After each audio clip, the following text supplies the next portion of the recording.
Menteri Badan Usaha milik negara Erick Thohir irit bicara saat ditanya beragam hal mengenai rencana pernikahan putra bungsu Presiden Joko Widodo, Kaisang Pangarep dan Erina Gudono.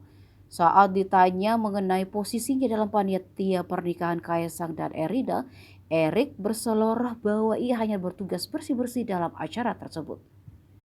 Erick juga tak banyak bicara saat awak media bertanya soal foto prewedding Kaisang Erina yang menggunakan pakaian adat, serta kabar bahwa Kaisang Erina tidak menerima hadiah. Menurut Erick, pertanyaan mengenai pernikahan Kaisang semestinya ditanyakan kepada Gibran Rakabuming, wali kota Solo sekaligus kakak sulung Kaisang, yang menjadi juru bicara acara pernikahan.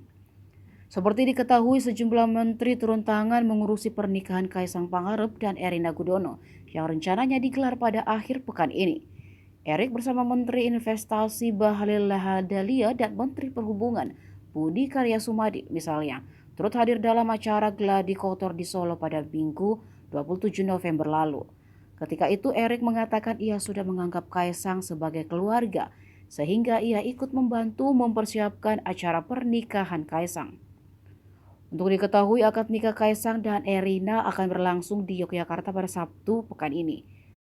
Lalu pada Minggu 11 Desember akan digelar kirap di Solo dari Loji Gandrung menuju Pura Mangkunegaran sebelum acara tasyakuran pernikahan Kaisang Pangarep dan Erina Gudono.